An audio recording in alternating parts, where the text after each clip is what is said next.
reer Jabuuti wuxuu yiri nina caara ma dheera waa dadku waa wada rag buu yiri waxaan ka wadaa un de wariyaashu meel kasta adduunka joogaan sida Xasan Maxamed Yuusuf sheegay kolba nolosha de qofba meel uu kaga jiraa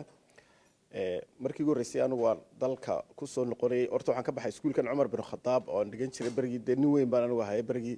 dawladda Maxamed Siyaad Barre oo anagu ku jira laga qaxay wadanka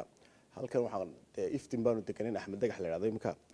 markii dambana waxaan bartay saxaafadda iyo xiriirka caalamiga ah sidaas oo nahay baan 2014 wadanka 13 ku soo noqdo hay'adan IOM la yiraahdo la shaqeynno la taliyano soo qaadatay dadkan diaspora la yiraahdo barigaas aniga laftiga anoo shaqo haysta haddana waxaan isiri joornaaliye saxaafadda gal markaan saxaafadda dalka arkay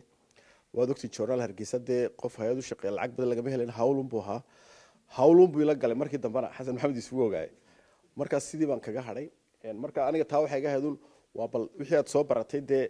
bal ku shaqee inkastoo aan halkan mushaar ku haysto la taliyaha waxaan ahaan jiray wasaaradda xanaanada xoolaha oo mashaariic oo wacyigelin iyo ka wadnay xagga deegaanka ah marka intaas waa taariikhdeydii mar walbana waa soo dhaweysaan wariyaashiina annaguna insha Allah taala kuwa noogu yimaada xagga waan soo dhaweynaa waana lagu leeyahay de Muuse Salafi rakab uu kamid yahay waa isku aragnay insha Allah qaar kale oo badan waan isku arki doonaa hadii Ilaahay nafta inoo daayo wax badan baa laga dhawaajiyay in badanna waa la hadlay aad baa horta qofka waxa la yiraahdaa haybad waxaad ku leedahay dalkaaga hooyo dadkaaga oo ku sharfay waa wax qiimo leh Ilaahay haydin sharfay idinkana saxaafadda adduunkana waa ogtihiin waa sida Xasan Maxamed Yuusuf sheegay meel baa lagu wada fadhiyaa imika adduunka waxa la haysto waxa la yiraahdaa social media hay'adihii waaweynaa saxaafadda adduunka ayaa xitaa dhibaato haysataa waxaana u haysataa warka imika maanta tuuleer ka dhaca waa ogtihiin qofkii halka taagnaa ayaa live soo galaya marka waxa imika annagana lagu taabaro la yiraahdaa warkaas uu dhacay maxaad ku daraysaa waayo warkii saaka 8 dhacay haddaan caawa ku sheego 12 habeenimo oo ku raado Hargeysa British-ka inaan ka bootay de waxa uu looga laakiin waxa maxaad ku daraysaa oo ah waxaad wax ku darto waxaad ku daraysaa maxaa kamid ah inaad background-keedii la raadiyo imika halkan waad aragteen sixir barar baa ka taagan sixir bararkaas ka taagan laakiin qofka wari weyn oo sixir bararka maxaa keenay ingiriiska sixir barar baa ka taagan inta Ameerika uu ka taagay qofka wari weyn yiraahdo maxaa sixir bararkan keenay waa sax meel walba qofkii jooga lagu xisaabtay laakiin wada tahay sixir bararkan maxaa keenay qofka wari weyn yiraahdo dhakhtarka ama dawo la'aanta ama dawo xumaanta maxaa keenay shidaal yaraanta maxaa keenay shidaal yaraan qaali ah jirta laakiin maxaa keenay matalan waa in la yiraahdo waxaas dhacay waayo wixii waa loo yahay xabad roodhi hadda siraada iibso oo ay maanta kun ahayd wariyihii ma aynu ku celceliyo shalay kun bay ahayd oo maanta 1500 bay noqotay waa inuu laga yaabo in research uu sameeyo la yiraahdo oo kuna ay tagaan yiraahdo moofadii ayaa lagu qaali gareeyay biyihii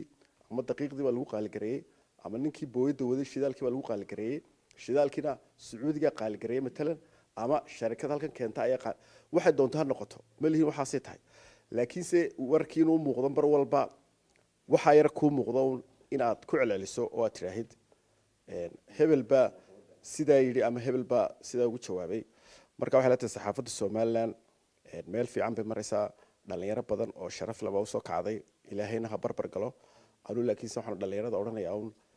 waxa la tog walba taagtiisu rugmada anu dadka intii de Ilaahayna kulmiya wax tari karayo diyaar baan ahay laakiin kulli qof walba de wad ogtiino hawshu waa hawl ballaaran cid walba u taala waxaan kula talinayaa qofku niyow inuu sharaftiisa shakhsiga horta ilaashado waayo de adiga horta magacaaga inaad ilaashatid siyaasaddu way socotaa waayo Obama la yiri maalmii hore maxaad aad ugu jawaabi weydo sidii Trump de wad arkaysan odayga Trump sidii u jawaabi jiray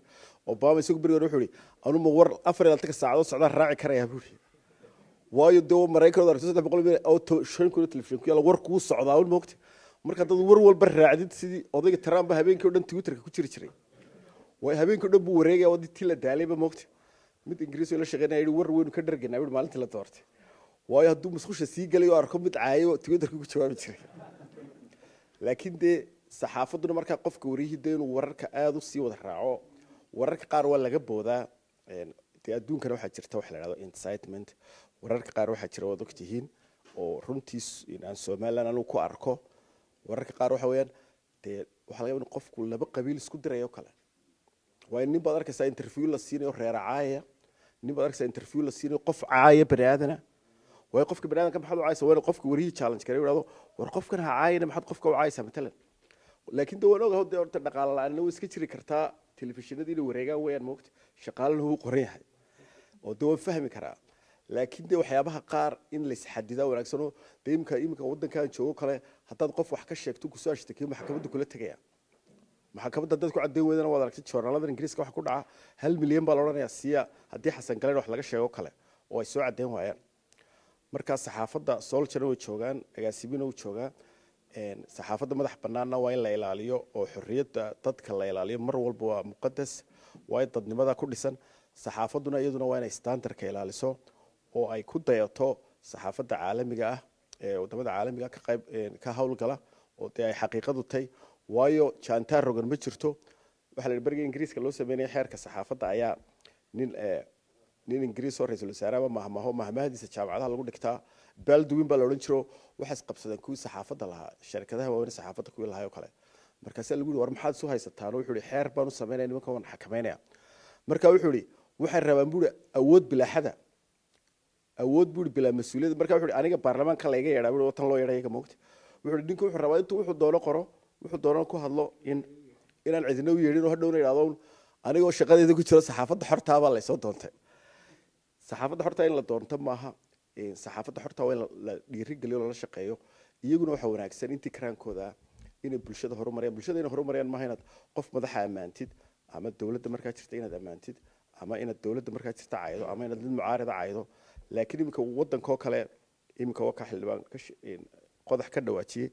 imika Soomaaliland kale meelaha ay saameynta ugu badan ku leedahay waxa la yiraahdo isbedelka cimiladu wadanka biyo yaraan ba mar walba ka jirta aniga Ilaahay u naxariistay aabahay uu garanayaan Maxamed Isba gaar gaari uu lahaan jiray bidhaan xaaji daahir waan xasuustaa marka biyadaan ku dhacay halkan iftiin baan deganeyn oo bakooradii ugu horeysay guriga ku arkay ahayd jilibkaygu dhan baa deemal gabadhadu barkaa yareeyay qowda la iskaga saari jiray waxa uu bidhaan ma naga yaxda biyadaanka markaas oo guriga ka baxsan jiray waaween beheb laayad u qaaday koonaysa si xigaanida oo garanaysan wixii marka wadankeena waliga lii biyadaan ba ka jiray in saxaafaddu ay abuurto dood ah niyo biyo sidee wadanka looga soo saaraa imika wakaaladda biyaha Hargeysa kale aanu mar walba yiraahdo waan qoraa mana qarsado waxa yiraahdo war raay qof wadaniya waxa niyo DB wala kale ma loo dhiibay yaani shirkad biyaha inoo soo saarta waayo ilaa markaan dhashay weyn baan ahay magaalada Hargeysa iyo wadanka biyuhu way ku yarayeen biyuhuna waa noloshii waynu aragnay climate change ko kale saxaafaddu aad uga hadasho marka horta caaw hadal baynu ka dharagnay cashadina wayna sugaysaa marka horta aad baan mar labaad idinku mahad celinayaa